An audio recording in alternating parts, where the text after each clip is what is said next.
छोटा गांधी। बात जरा सी थी, पर मोहन था कि रोए चला जा रहा था। लोग समझा समझा कर थक गए कि बड़े छोटों को पीटते चले आए हैं। अगर पुलिस अंकल ने उसके एक चपत लगा भी दी तो क्या हो गया? कौन सा पहाड़ टूट पड़ा उस पर? बड़े हैं, पड़ोसी हैं, प्यार भी करते हैं, अच्छे बुरे में भी काम आते हैं। पर वह अब रोते रोते मुंह बनाने लगा था। उसकी हिचकियां बंध गई। अरे भाई, बड़े हैं, जरा जल्दी होगी। किसी ने उन्हें नहीं टोका। एक तुम ही उनके आड़े आ गए, क्योंकि उनकी गलती थी। बड़ों ने नहीं टोका उन्हें और मैंने टोक दिया तो मुझे पीट दिया। क्यों? कोई बड़ा उन्हें रोकता टोकता तो क्या वह उसके चांटा जड़ देते? नहीं तो मुझे इसलिए पीट दिया कि मैं बच्चा हूँ, छोटा और कमज़ोर हूँ। लोग भी तरह तरह की बातें कर रहे थे। लड़का जिरह किए जाता है, इसे कौन समझाए? रोता है, रोने दो। कब तक रोएगा? अभी थक कर आप चुप हो जाएगा।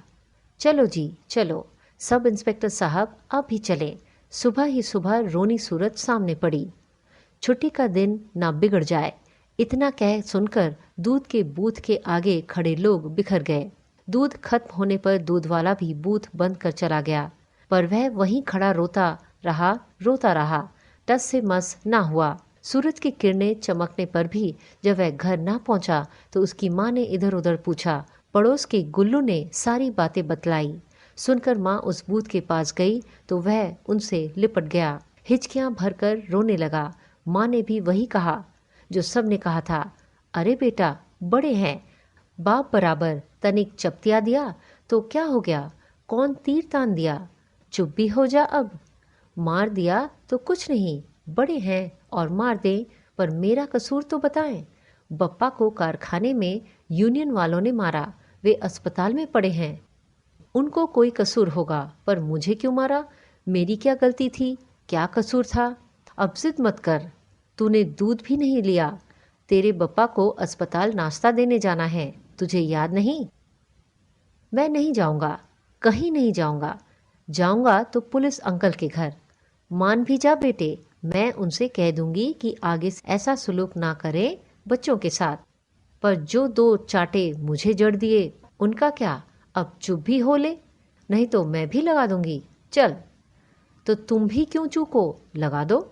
मैं कहती हूँ घर चल, अस्पताल जाना है। अब उठ भी। मैं नहीं आता। पुलिस अंकल के घर जाकर पूछूंगा उनसे कि मेरा कसूर बताइए। नहीं आता तो जा मर कहीं। इतना कह माँ सिर पर पल्ला ढककर वहां से चल दी। ट्रिन ट्रिन ट्रिन घंटी घनघनाई। थोड़ी देर बाद दरवाजा खोला तो पाया भीगी आंखें लिए सामने मोहन खड़ा है। उसे देखकर शेर सिंह सक पकाए।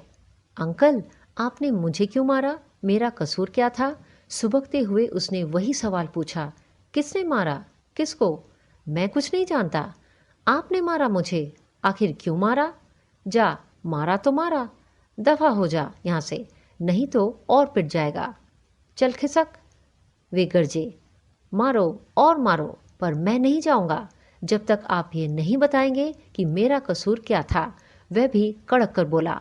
अब आसपास के घरों की मुंडेरों से 10-5 चेहरे उभर आए। देखा, बरामदे के सामने मुंह बिसूरता मोहन खड़ा है और अपने बरामदे में झल्लाए शेर सिंह। जाएगा भी यहां से या दो एक चपत खाकर ही टलेगा?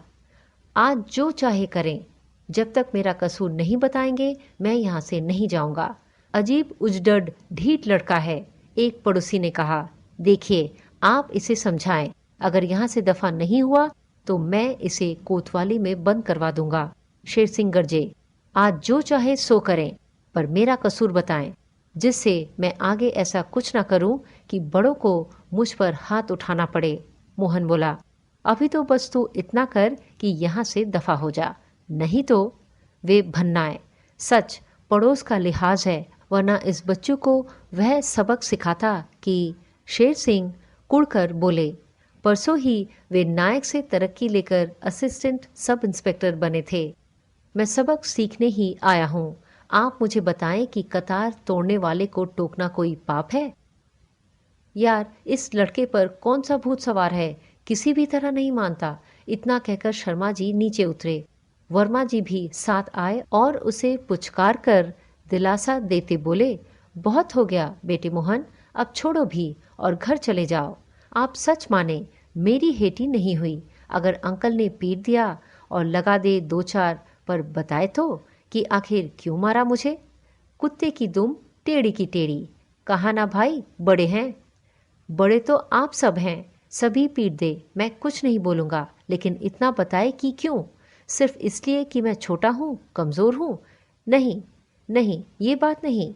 तुमसे कोई बदतमीज़ी हुई होगी, इसलिए बस। तो ये बता दे कि क्या बदतमीज़ी हुई? जा, जा, कुछ नहीं हुआ, पीट दिया हमने, कर ले जो कुछ करना हो। अब शेर सिंह के भीतर बैठा पुलिस वाला बोला, ठीक है, तो मैं यहीं बैठा हूँ आपके फाटक के बाहर, बैठ या मर हमारी बला से। शेर सिंह ने कहा। तभी उनकी घरवाली बाहर आई और उसने सामने खड़े लोगों के हाथ जोड़कर वहां से जाने को कहा और मोहन की बांह थाम भीतर ले गई। अब बोल बेटा, क्या गजब हो गया? अगर इन्होंने एक आध लगा भी दी तो क्या हुआ? जैसी हमारी अमृत वैसा तू। चल मुंह धो, कुल्ला कर और नाश्ता कर ले, उठा। आंटी, आपकी बात सर आंखों पर अंकल बताए तो?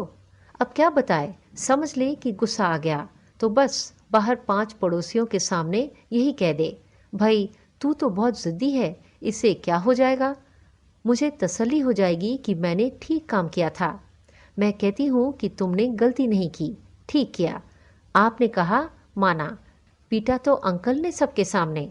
अजी सुनते हो, सुबह सवेरे क्या महाभारत रचा बैठे। कह दो कि ठीक था मोहन, बस गुस्से में पीट दिया। बस बस रहने दो अपनी भली चलाई। यह मुझे अपने घर में अपने बच्चों के सामने अपमानित करना चाहता है। शेर सिंह गुर्राए। तुम रुको, मैं इसे अब धक्के मार मार बाहर कर देता हूँ। इतना कहकर शेर सिंह आगे बढ़े। आप क्यों हलाकान होते हैं अंकल, मैं खुद ही चला जाता हूँ आपके घर से। मोहन ने इतना कहा, हाथ जोड़कर बाहर आ गया, पर गया नहीं, फाटक पर ही घुटनों में सिर रखकर बैठ गया। उधर वह पुलिस की नई वर्दी पहनकर तैयार होने लगे।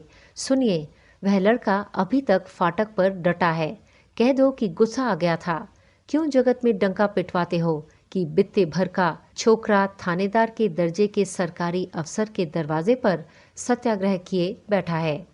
वहीं अखबार वालों को भनक पड़ गई तो तिल का ताड़ बनेगा। फिर आज गांधी जयंती भी है, क्या कहती हो? उसके आगे गिड़गिड़ाऊं, कहूं कि मेरे बाप बख्शो? तभी सबको सम्मति दे भगवान। ईश्वर अल्लाह तेरे नाम की गूंज सुनाई दी। खिड़की से झांका तो देखा लड़के झंडे और तख्तियां उठाए प्रभात फेरी पर निकले हैं। असिस्टेंट सब इंस्पेक्टर भीतर खड़े थे और मोहन बाहर उनके फाटक पर डटा था। तभी लड़कों की टोली आ पहुंची। वहां अपने साथी को गठरी बना बैठे देखा तो सब वहीं रुक गए। क्या हुआ मोहन, यहाँ क्यों बैठा है? चलो इसे भी साथ लो, इसे भी तो एक तख्ती बनानी थी। चलो मोहन, प्रभात फेरी में यहाँ बैठे क्या कर रहे हो? आगे वाले बड़े लड़के ने उसे बांह थाम कर उठाया तो देखा उसकी आंखें सूजकर लाल हो गई है और अभी भी उसकी आंखों से आंसू बह रहे हैं। अरे क्या हुआ इसे? सभी के मुंह से निकला। तभी एक लड़के ने जो सुबह दूध लेने आया था सारी बात बताई और कहा कि मोहन सुबह से इस बात पर अड़ा है कि अंकल बताएं उसने ऐसा क्या कसूर किया था जो उन्होंने उसे पीट दिया। सब समझाकर हार गए, पर ये यहाँ से टलता ही नहीं। मोहन, तुम्हारी तख्ती का पन्ना कहाँ है?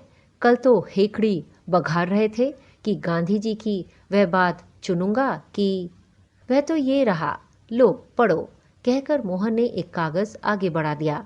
उस पर लिखा था, अत्याचार को सहना उसे बढ़ावा देना है। ठीक है, गांधी जयंती पर गांधी जी की एक बात को सही करके दिखाएं। इतना बोल एक बड़े लड़के ने तिरंगा ऊंचा करते हुए जोर से कहा, दोस्तों, अंकल को सफाई तो देनी ही होगी।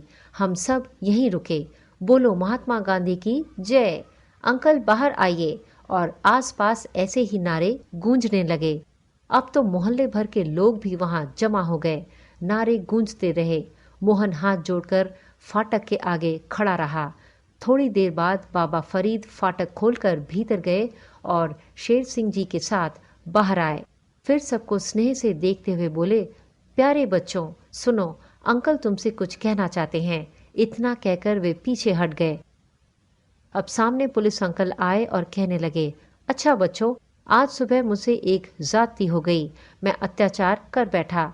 गुस्से में मैंने मोहन पर हाथ उठा दिया। कसूर मेरा ही था। मैं शर्मिंदा हूं। इतना सुनना था कि मोहन ने आगे बढ़कर अंकल के चरण छुए और जोर से नारा लगाया, अंकल जिंदा।